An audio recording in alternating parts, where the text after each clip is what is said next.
A letter a day to number 10, Tuesday the 4th of March 2014. Dear Mr. Cameron, there is a great deal of very strong feeling about the news that Peter Brandt, Head of Mobility at the Social Mobility and Child Poverty Commission, is suggesting that poorer kids should act posher to get on in life. Much has already been written about educational opportunities, which you've stolen, and life opportunities, which you've also stolen from our young. But if you want to know what people are saying, I'll leave you to research that for yourself. I want to concentrate on the outrageous, patronising arrogance of the man in his presumption that posher people are better and poorer working class people are less.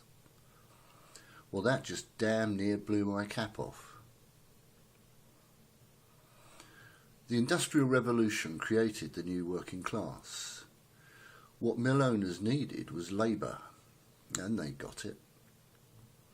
As cottage industries were destroyed, along with whole communities, by factory-produced goods.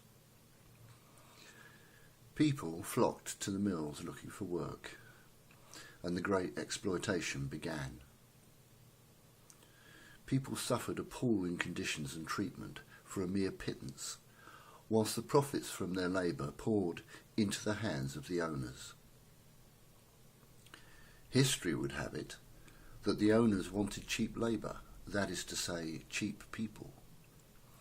But what they really wanted was labour on the cheap, and it was they who cheapened people. The fact is that the modern world was built by the exploited working class. Were the owners grateful? Were governments grateful? Not a bit of it. Then as now, the working class were despised and mistreated with passionate loathing, especially the very poorest. Debtors' prisons and the later workhouses treated the poor like slaves, without identity or purpose other than to do forced labour and be kept under the meanest conditions. As the wealth poured in, there could have been welfare and some dignity given for the great labour force, but that was a long time in coming. It was a new world, and Labour had to get organised until eventually we got a Labour Party who, in 1948, through the tireless work of Aneurin Bevan, gave us the NHS. Peter Brandt isn't saying anything new. Underpinning his attitude and the attitude of your party is the same old hatred of the working class. And it is your party that has stolen from us the hard-won advances we've made to be working class and to have a safety net in a land of prosperity which has always been denied us. All Ian Duncan Smith is doing is the same old punish the poor, the inevitable large numbers of people who fall into the gravest circumstances in a selfish, rich, profit-hungry world.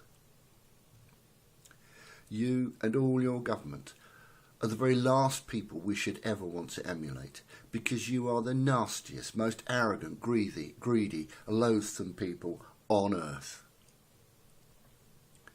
I'm proud to be working class, proud of what I've achieved, proud of my history, even though I've fallen into dependence on the very safety net that you're stealing. I've had a hard life, and being disabled now is brutal, but I will never be, or pretend to be, a rich thug. You give us back our NHS, our welfare state, and free education, as that is the very least that we are owed and entitled to. Keith.